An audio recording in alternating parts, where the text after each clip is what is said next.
Numbers 001. Jacob and family moved into the land of Goshen, the best land Egypt had to offer. They moved there because the famine in Canaan was bad and Goshen was a land of plenty. It isn't the promised land, but the promised land wasn't ready for them because it was still inhabited by the Canaanites.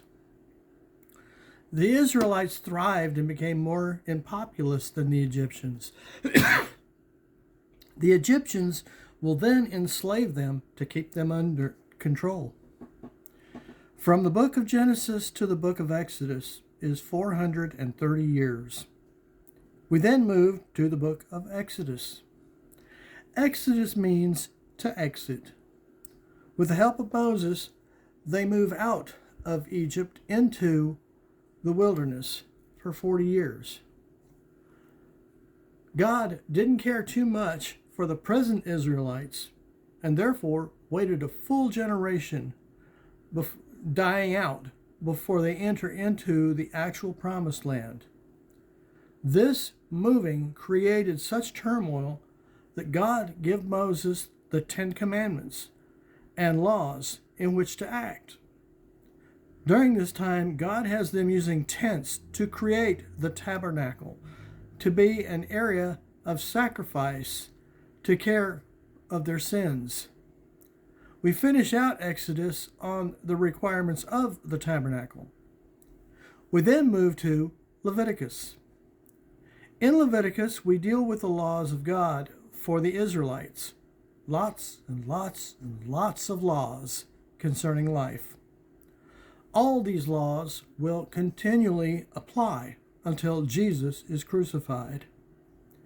Now we move into the training and organization of the Hebrews. We start calling them Hebrews. They were Israelites because they came from Israel, whose name used to be Jacob until God changed it.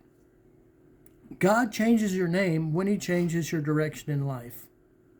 As a nation, which they are now, they are to be known as the Hebrews. We then move into the book of Numbers. Welcome to the fourth book of the Pentateuch. It is called the book of Numbers because of the two census that taken in chapters 1 and 26 and 38 years between them with lots of interesting info. It should be titled On the Road Again and Again. This 2-year trip turns into a 40-year trial. It should have taken 11 days, point to point. We won't be dealing with the census numbers because that was between Moses and God. When God counted people, it's because people count to God. God knows you by name. You are not just a number, and your name has been known since the foundation of the world. This census was taken to find out how many were to take over the land of Canaan. Behold, what manner of love the Father has given to us, that we shall be called the children of God. That Christian song was written here. According to the time of from the first to the second census, some tribes took a substantial loss, while others took a substantial gain. The remaining will be selected to go into Canaan. This first census had to do with how many capable fighting men there were from 20 years and older. 1-3. We will now take on the book of Numbers. From this census, there were 603,550. 0146. This census allowed the people to get organized instead of looking as if they were just meandering. Moses and Aaron are to take a designated son from each tribe to count the men of that tribe. 0115. These men were to be fighting men from 20 to 50 years of age. 0120. We will now line them out in the order by their camps. Reuben himself may have not been thought of too much by Jacob, but the tribe of is still important. The symbol is a man. The banner was a man with a red background. Simeon and Gad, the camp of Reuben, the camp of the Levites, the camp of Ephraim. Judah, the kingpin, the largest of the tribal groups, the anchor, the tribe bringing Jesus. The symbol is the lion. The banner was a lion on a green background. It has the biggest banner representing it. Issachar and Zebulun. Next, we will have a pause. Joseph's sons are Ephraim and Manasseh.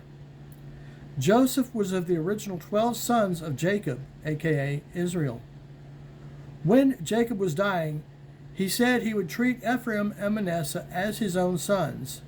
So Joseph got a double blessing because both his sons became part of the 12 tribes of Israel. Next, we have Ephraim, Joseph's son. The symbol is an ox. This is Rachel's offspring. The ox was on a golden background.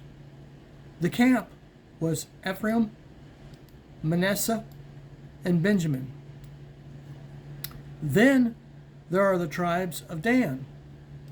The symbol is the eagle. The eagle on a white background. Asher and Naphtali. The tribe of Levi was in the middle of the camp and will be discussed later. The camp of the Levites is in the middle.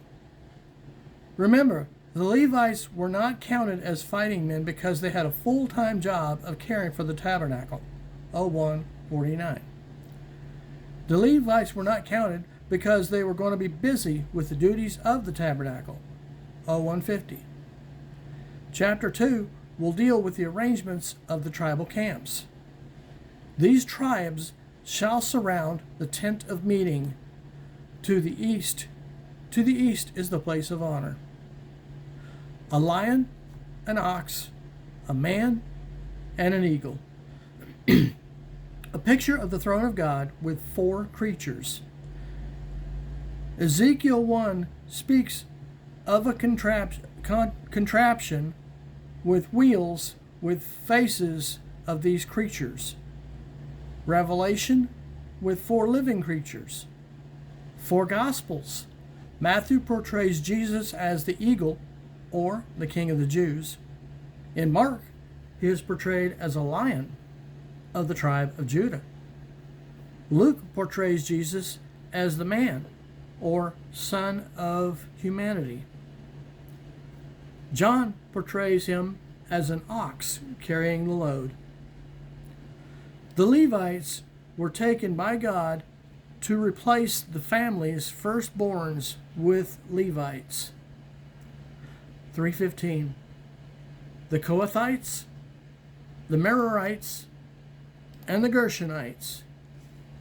Each group with a job concerning taking down, transport, and rebuilding the tabernacle. The priests collected money, shekels of silver, for the difference between the family priests and the incoming Levites. Eleazar, Aaron's son, was the leader of the Levites. Just before Mount Sinai, God had appointed the firstborn of every Hebrew family to be the chief priest of the family. Under this reorganization plan, the Levites would take over being the chief priests for all the Hebrews. 3:45. Now comes a math quiz. There were 273 firstborn Israelites who were now priests until now. Since God has taken on the Levites as the priests, now God wants 5 shekels, which weigh 20 gerah, for each Levi after the 273 count. Give the money for the redemption of the original Israelites to Aaron and his sons. Moses collected 1,365 shekels, 350. The Kohathites from 30 to 50 years shall take care of the most holy things, 403. When the camp gets ready to move, Aaron and his sons are to take down the shielding curtain and place it over the Ark of the Covenant, 4:5. Then they are to cover it with durable leather. After Aaron and his sons take down the Holy of Holies and all the equipment inside, only the Kohathites are to move them, 4:15. Chapter 4 covers information about the Levitical clans. The clans had to be maintained pure, including restitution for wrongs and how to handle their wives. Chapter 5. This how to handle their wives wasn't keeping them in control. It was about their cheating and other no-nos. Nazirite, chapter 6, 01 through 21. Here we deal with the Israelites wanting to become Nazirites. A Jewish group called the Nazirites, not the Nazarenes, believed they should be priests. It doesn't work out that way, but anyway. Nazirite means to separate yourself to the Lord. The most famous was Samson of, yes, Samson and Delilah, and Samuel, who was left at the tabernacle since young. Paul at one time was a Nazirite.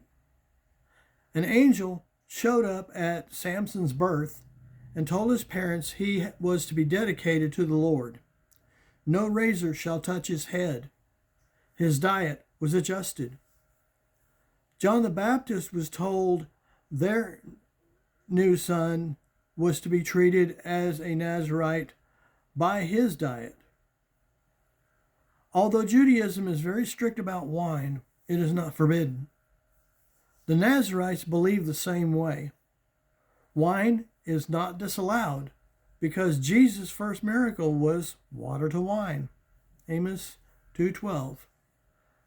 Amos 2:12 was worried about Nazirites and their not drinking wine. There was various things about long hair, but none to account to anything because it was more about the human nature about it rather than what God had to say, which really wasn't much except for Samson. The Nazirite vows pretty much matched a priest. Paul had his hair cut off at Cenchrea for taking the vows of a Nazirite, Acts 18:18. Next, we will dig into the outer tabernacle at Numbers 002. Thank you.